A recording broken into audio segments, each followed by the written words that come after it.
Hello student, आज हम फिर हाजिर हैं आपके सामने एक नया वीडियो लेकर।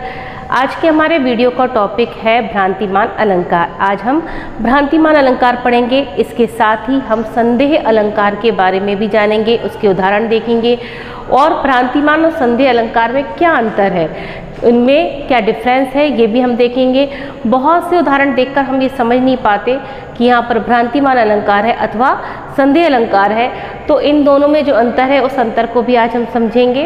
तो चलिए शुरू करते हैं आज का वीडियो हमारा भ्रांतिमान अलंकार से। तो भ्रांतिमान अलंकार सादृश्य समानता के कारण, सादृश्य यानी बहुत ज़्यादा एक जैसा दिखाई देने की समानता के कारण जो दो वस्तुएं एक जैसी दिख रही हैं, उन एक जैसी दिखने वाली वस्तुओं की समानता के कारण एक वस्तु को दूसरी वस्तु समझ लिया जाए। एक वस्तु को क्या समझ लिया जाए? दूसरी वस्तु समझ लिया जाए, या प्रस्तुत में अप्रस्तुत को समझ लिया जाए, वहाँ पर भ्रांतिमान अलंकार होता है। दो वस्तुएं, उनमें इतनी अत्यधिक समानता है, रूप, रंग, गुण, आकृति, किसी भी कारण से इतनी अधिक समानता है कि उस वस्तु में दूसरी वस्तु का झूठा निश्चय हो जाए अथवा उस वस्तु में दूसरी वस्तु का भ्रम हो जाए, भ्रम की स्थिति उत्पन्न हो जाए, वहाँ पर भ्रांतिमान अलंकार होता है। तो इसका उदाहरण देखते हैं भ्रांतिमान अलंकार के उदाहरण। भ्रांतिमान अलंकार का उदाहरण है कि जान श्याम घनश्याम को नाच उठे वनमोर। कि जान श्याम, अब देखिए यहाँ श्याम यानी श्री कृष्ण, श्री कृष्ण में किसके भ्रम की स्थिति उत्पन्न हो रही है? घनश्याम, घनश्याम यानी काले बादलों की स्थिति उत्पन्न हो रही है। क्यों हो रही है? क्योंकि श्री कृष्ण सांवले हैं और बादल भी कैसे हैं? काले रंग के हैं। दोनों में रंग की समानता के कारण श्री कृष्ण में बादलों का, घने काले बादलों का भ्रम उत्पन्न हो रहा है। इसलिए श्री कृष्ण को क्या समझकर? काले बादल समझकर नाच उठे वनमोर। जो वन के मोर हैं वो क्या करने लगे? प्रसन्न होकर नाचने लगे हैं। तो देखिए यहाँ एक भ्रम है, इसलिए यहाँ पर क्या है? भ्रांतिमान अलंकार है। आगे एक और उदाहरण है, उसे देखते हैं कि चंद के भ्रम होत मोद है कुमुदनी को। ये पद्माकर की पंक्तियाँ हैं, इसमें शीत ऋतु का असर बताया है, शीत ऋतु का बहुत ज़्यादा प्रभाव बताया है कि शीत ऋतु के प्रभाव के कारण जो सूर्य है उसकी किरणें भी कैसी हो गई हैं? कम असरकारी हो गई हैं, कम तेज वाली हो गई हैं। इसलिए जो कुमुद का फूल है, कुमुदनी एक फूल है जो रात्रि में चंद्रमा की रोशनी में विकसित होता है, लेकिन सूर्य की किरणों के कम प्रभाव के कारण, उसकी कम गर्मी के कारण उसमें किसका भ्रम हो रहा है? उसे सूर्य में चंद्रमा का भ्रम हो रहा है। तो चंद के भ्रम होते हैं, चंद्रमा का भ्रम उत्पन्न हो रहा है। मोद है कुमुदनी को, ये प्रसन्नता है किसकी? कुमुदनी को। क्यों प्रसन्न है? क्योंकि वो रात्रि में तो विकसित होती है, लेकिन सूर्य अब कैसा हो गया है?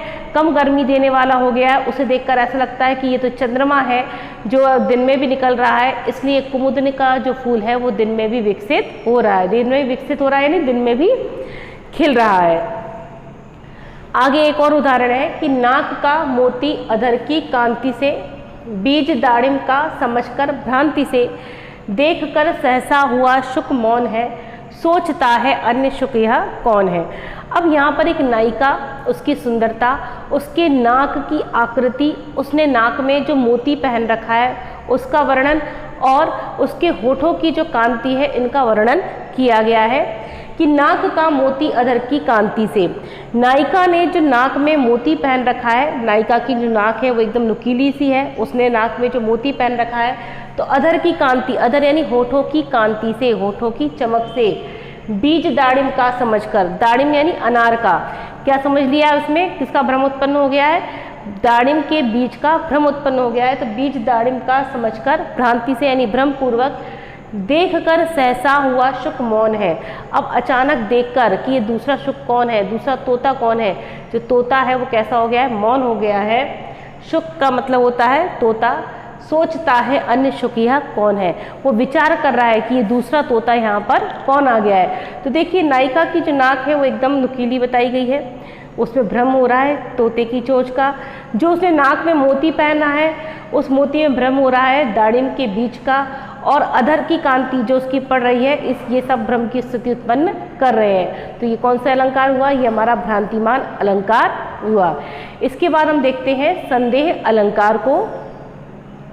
अब देखते हैं हम संदेह अलंकार। संदेह अलंकार, जहाँ रंग, रूप, रंग और गुण की समानता के कारण किसी वस्तु को देखकर यह निश्चय न हो कि यह वही वस्तु है, वहाँ संदेह अलंकार होता है। देखिए, भ्रांतिमान में भी बिल्कुल वैसा ही था कि जहाँ रूप रंग गुण आदि की समानता के कारण किसी वस्तु में किसी दूसरी वस्तु का भ्रम उत्पन्न हो जाए तो वहाँ भ्रांतिमान है। बिल्कुल ही ऐसा ही इसमें है कि रूप रंग गुण आदि की समानता को देखकर ये निश्चय न हो, किसी वस्तु को देखकर ये निश्चय न हो कि यह वही वस्तु है, तो यहाँ पर संदेह अलंकार होता है। अब जो संदेह अलंकार है इसमें एक बस इतना ही है अंतर कि संदेह अलंकार में अंत तक संदेह बना रहता है। भ्रांतिमान अलंकार में कुछ समय बाद भ्रम की स्थिति जो है वो दूर हो जाती है, भ्रम दूर हो जाता है। जो देखने वाला है, जो व्यक्ति है, वो ये समझ जाता है यह वस्तु नहीं बल्कि ये दूसरी वस्तु है। लेकिन जहाँ संदेह अलंकार है वहाँ पर अंत तक संदेह बना रहता है, ये निश्चय नहीं हो पाता है ये एक वस्तु है अथवा दूसरी वस्तु, वो ये समझ ही नहीं पाता है, इसलिए यह संदेह अलंकार कहलाता है। इसका उदाहरण देखते हैं कि सारी बीच नारी है कि नारी बीच सारी है, सारी ही की नारी है कि नारी ही की सारी है। ये उस समय का वर्णन है जब दुशासन द्वारा द्रौपदी का चीरहरण हो रहा था और दुशासन द्रौपदी के चीर यानी वस्त्रों को खींच खींच कर थक गया था। तब वहाँ पर वो ये समझ नहीं पा रहा था कि सारी बीच नारी है, सारी के बीच में क्या है, नारी है, कि नारी बीच साड़ी है, कि नारी के बीच में साड़ी है, यानी साड़ी के बीच में नारी है या नारी ने साड़ी को पहन रखा है। सारी ही की नारी है, साड़ी की बनी हुई ये नारी है, कि नारी ही की साड़ी है, कि नारी की ही बनी हुई ये साड़ी है। यानी अंत तक वो संदेह बना रहा, अंत तक ये संशय हटा नहीं, वो समझ नहीं पाया कि ये दोनों है अलग अलग वस्तु हैं कि एक है। इसलिए यहाँ पर कौन सा अलंकार है, यहाँ पर संदेह अलंकार है। एक और उदाहरण देखते हैं, दिग्दाहों से धूम उठे या जलधर उठे क्षितिज तट के।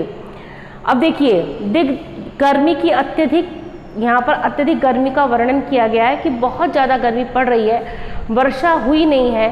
तो ऐसी स्थिति में जो लेखक है वो ये समझ नहीं पा रहा है कि दिग्दाहों से धूम उठे। दिग्दाहों यानी अत्यधिक गर्मी के कारण दिशाओं के जलने से क्या हो रहा है, धुआं उठा है।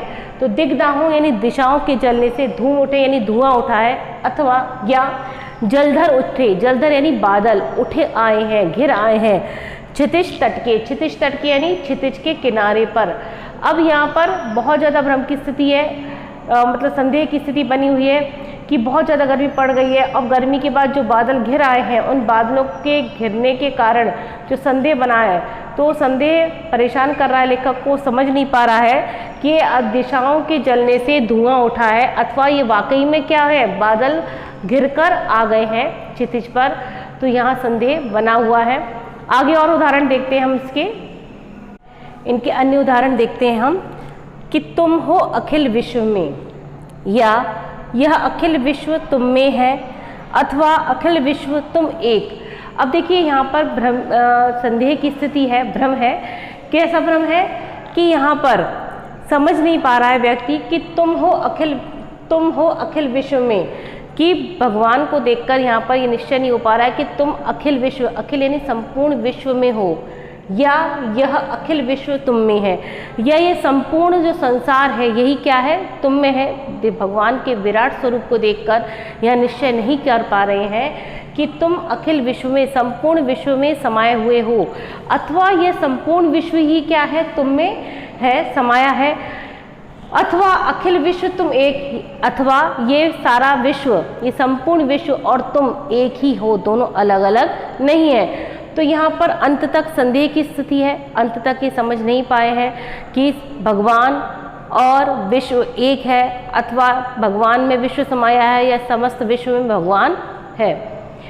अगला एक और उदाहरण देखते हैं कि तुम तीन देव मह कोऊ, नर नारायण को तुम दो। यहाँ पर वर्णन है, यहाँ पर भी भ्रम की स्थिति है। यहाँ समझ नहीं आ रहा है कि तुम तीन देव, क्या तुम तीन देव हो, ब्रह्मा विष्णु महेश, इन तीनों का मिला जुला रूप हो, या नर नारायण को तुम नर और नारायण इन दोनों का ही क्या हो, मिला हुआ रूप हो। तो यहाँ पर भी क्या है, अंत तक संदेह की स्थिति बनी हुई है। एक और बात, जो संदेह अलंकार होता है इसे हम इस तरह भी पहचान सकते हैं कि इनमें या, अथवा, धौ, किन्धो, किवा, की आदि इस तरह के जो शब्द हैं, इन शब्दों का यहाँ पर इस्तेमाल होता है। ऐसे शब्द संदेह अलंकार के उदाहरण में हमें देखने को मिलते हैं। जैसे देखिए, तुम हो अखिल विश्व में या, तो देखिए ये या आया है, या फिर अथवा भी आया है, अथवा अखिल विश्व तुम में है। तो ये उदाहरण है। ये जैसे कि तुम तीन देव मह को की, तो ये सारे उदाहरण, मतलब ये सारे जो शब्द हैं, वाचक शब्द हैं, ये संदेह अलंकार के अंतर्गत आते हैं। क्योंकि जब संदेह की स्थिति बनी रहती है, अंत तक संशय बना रहता है, वहाँ पर उस संशय को बनाए रखने के लिए इन शब्दों का इस्तेमाल किया जाता है। तो ये था हमारा संदेह अलंकार, उसके उदाहरण। अब हम देखते हैं संदेह और भ्रांतिमान अलंकार में अंतर। देखिए, भ्रांतिमान और संदेह अलंकार में जो अंतर है वो अंतर इस प्रकार है कि भ्रांतिमान अलंकार में एक वस्तु में दूसरी वस्तु का झूठा निश्चय हो जाता है। भ्रांतिमान अलंकार में क्या होता है, एक वस्तु में दूसरी वस्तु का झूठा निश्चय हो जाता है, जबकि संदेह में यह अनिश्चय बना रहता है कि ये वस्तु है अथवा नहीं है। तो तर्क वितर्क की भावना, संदेह अलंकार में क्या होता है, तर्क और वितर्क की भावना बनी रहती है, जबकि भ्रांतिमान में हम निश्चय कर लेते हैं कि ये वस्तु नहीं बल्कि ये क्या है, दूसरी वस्तु है, क्योंकि उसमें दूसरी वस्तु का हमें झूठा भ्रम हो गया है, इसलिए उसे दूसरी वस्तु मान लेते हैं। जबकि संदेह अलंकार में जो देखने वाला है, जो व्यक्ति है जिसे संदेह हो रहा है, वो ये निश्चय कर ही नहीं पाता है ये वस्तु है, मतलब उसे एक वस्तु समझे कि वो उसे दूसरी वस्तु समझे। जैसे एक उदाहरण दिया था कि सारी बीच नारी है कि नारी बीच सारी है। अब इसमें संदेह में ये संदेह बना हुआ है कि नारी है जो वो खींच रहा है या सारी है।